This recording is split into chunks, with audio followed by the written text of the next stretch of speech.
കത്രീനാമ്മ പറഞ്ഞതുകൊണ്ടാ, അല്ലെങ്കിൽ ഈ നാടകം ഞാൻ ഒഴിവാക്കുമായിരുന്നു. കല്യാണം കഴിഞ്ഞ അന്ന് തന്നെ ഇങ്ങനൊരു അവസരം വന്നത് ഐശ്വര്യം എന്ന് അവള് പറയുന്നത്. എനിക്കതിലൊന്നും വലിയ വിശ്വാസം ഉണ്ടായിട്ടല്ല. മനുഷ്യനെ വിശ്വസിക്കുക. ഞാൻ നീലകണ്ഠനെ വിശ്വസിച്ചില്ലെങ്കിൽ ഈ യാത്രയ്ക്ക് ഒരു അർത്ഥമില്ല. നീലകണ്ഠൻ എന്നെയും. ആശാൻ എല്ലാവരുടെയും സങ്കടം പറയാന്ന് നാടകം കണ്ടപ്പോ എനിക്ക് മനസ്സിലായി.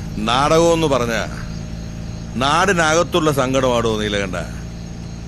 നമ്മുടെ സമയം നമ്മുടേതല്ല, നമ്മളെ ആവശ്യപ്പെടുന്നവരുടെയാ. ഇപ്പോ അത് നീലകണ്ഠന്റെയാ. അങ്ങനെയാണെങ്കിൽ ഈ നീലകണ്ഠന് വേണ്ടി ആ പാട്ടൊന്ന് പാടും ആശാനെ. ഒരു തവണയോ 1000 തവണ പാടും. കാലങ്ങൾ കൊഴിയുമ്പോൾ പൊള്ളുന്നു നെഞ്ചകം, തിരമാലകളും കൂട്ടില്ല ഭൂവിതിൽ.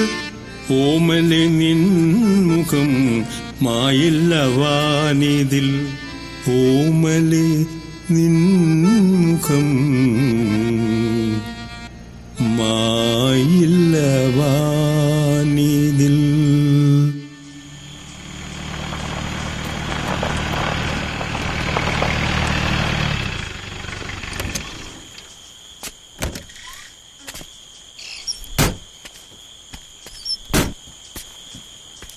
കമ്മറ്റിക്കാരൊക്കെ കാത്തു നിൽക്കാന്ന് പറഞ്ഞിട്ട് ആരെയും കാണുന്നില്ലോ നീലകണ്ഠ? കള്ളം പറയാനൊന്നും നീലകണ്ഠൻ അറിയില്ല. സത്യം മാത്രമേ പറയൂ.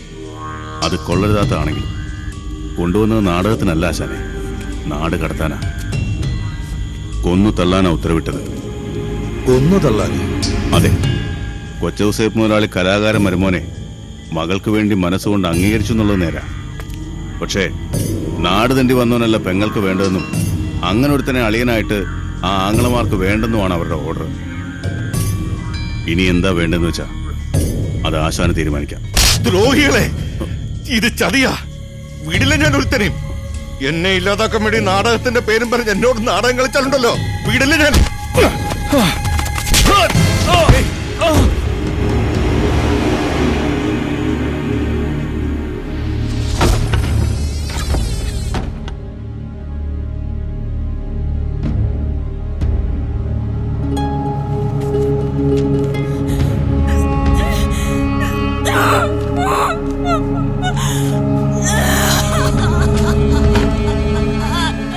ഇത് മാത്രമേ ബാക്കി കിട്ടിയുള്ളൂ.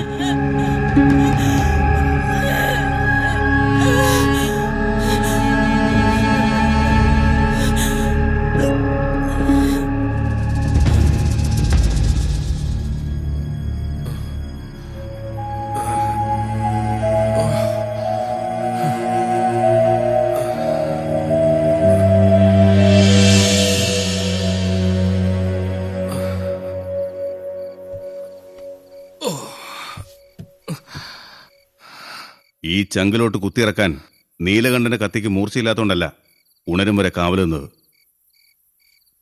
നാളെ ലോകം അറിയേണ്ട ഒരു കലാകാരന്റെ നെഞ്ചിലോട്ട് അത് വേണ്ടെന്ന് കരുതിയിട്ടാ. ഇതൊന്ന് വായിച്ചു നോക്ക്.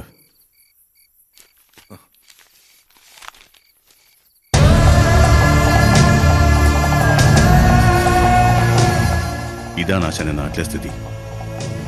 പൊക്കയിലേക്ക് വീണ ആശാന്റെ പൊടി പോലും കിട്ടിയിട്ടില്ലെന്നാ കത്രീനോട് പറഞ്ഞിരിക്കുന്നേ.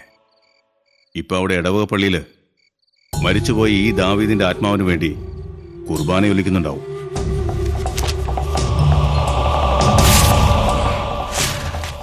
ജീവിച്ചിരിക്കെ ഈ ദാവീദിനെ മണ്ണിട്ട് മൂടിയല്ലേടാ.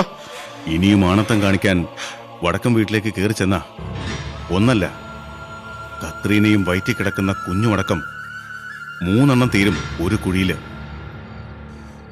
ജീവിച്ചൂടെ ആശാനെ? എവിടെയെങ്കിലും ഊരും പേരും മാറ്റി. പിതാവേ,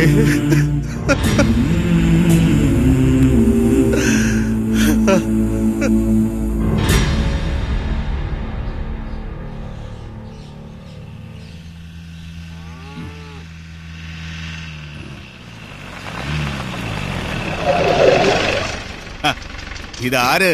കൊച്ചുകുഞ്ഞോ? ആന്നേ, സാക്ഷാൽ വടക്കൻ വീട്ടിൽ കൊച്ചുകുഞ്ഞ്.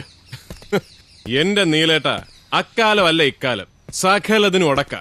എല്ലാ ഉടക്കുകളും തീർത്തിട്ട് ഇപ്പോഴാ ഒന്ന് ഇറങ്ങാൻ പറ്റിയത്. അല്ലാതെ പതിവ് സന്ദർശനത്തിന് മുടക്കം വരുത്തിയതല്ല. ദാ ഗ്രന്ഥകർത്താവിന്റെ പുതിയ പുസ്തകങ്ങൾ. ഗ്രന്ഥകർത്താവ് നീലൻ. അക്ഷരാഭ്യാസമില്ലാത്തൊരു വാടക കൊണ്ട എഴുത്തുകാരനായി ലോകത്തിലാദ്യമായിട്ട് ഈ നീലകണ്ഠൻ. ഇത് വിറ്റുകിട്ടുന്ന പ്രതിഫലവും മുടങ്ങാതെ ഇങ്ങെത്തുന്നുണ്ട്. പക്ഷേ അതിനുശേഷം ഇന്നേ വരെ യഥാർത്ഥ എഴുത്തുകാരനെ ഒന്ന് നേരിട്ട് കാണാൻ പറ്റിയിട്ടില്ല. ഊരും പേരും മാറ്റി ജീവിച്ചൂടെന്ന് അന്ന് ഞാനൊരു വാക്ക് പറഞ്ഞപ്പോ ആ വലിയ മനസ്സ് ദാവീദ് എന്ന ആ പേര് മാറ്റി നീലകണ്ഠനിലേക്ക് ചെറുതായി. അങ്ങോട്ട് മലകയറി ചെന്ന് ഒന്ന് മുഖാമുഖം കാണാൻ മനസ്സുണ്ട്. പക്ഷേ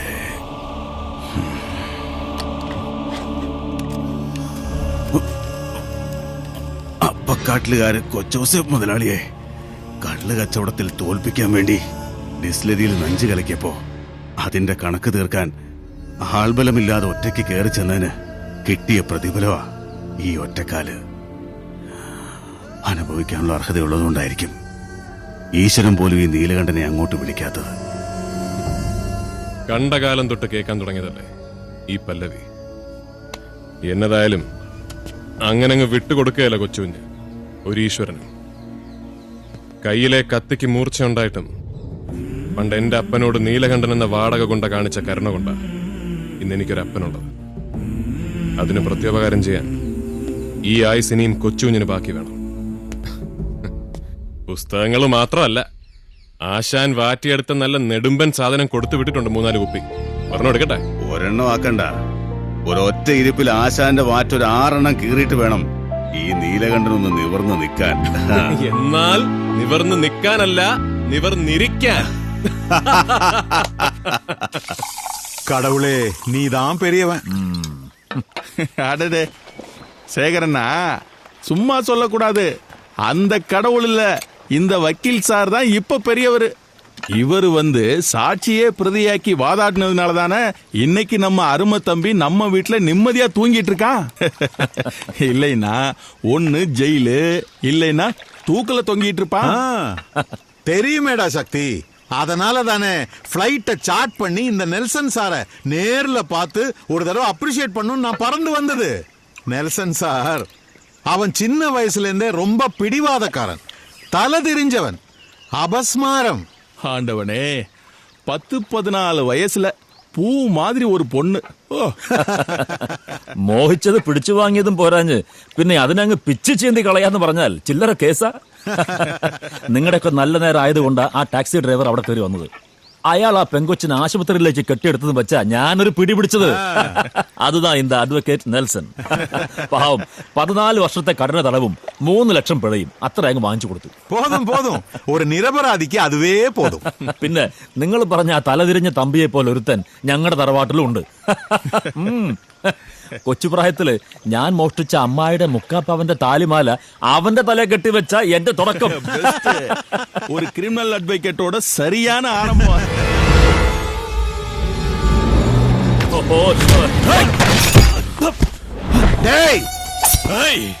யாருமே கிட்ட வரக்கூடாது. எனக்கு வேண்டியது இவனே தான். யாராவது வந்து தடுத்து குத்தி கொலை பண்ணிடுவேன். எத்தனையோ வாட்டி உன் காலில் விழுந்து நான் கெஞ்சிட்டேன், ஏன் அப்பா தப்பு பண்ணல அவரை விட்டுடு. அப்ப நீ சொன்ன அவர் தப்பு பண்ணல, நான் கோட்டுட்டு சும்மா விட்டுடும்னு. விட மாட்டேன்டா நாயே. இனிமே அந்த மாதிரி அப்பா அவங்களுக்கு தண்டனை வாங்கி கொடுக்கறதுக்கு நீ இருக்க கூடாது, இந்த உலகத்துல இருக்க கூடாது.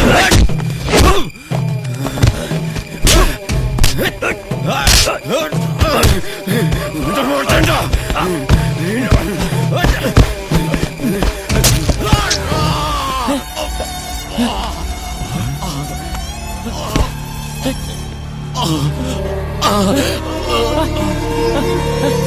ഞാനല്ല, ഇവനാ എന്നെ കൊല്ലാൻ വന്നത്. ഹോസ്പിറ്റൽ.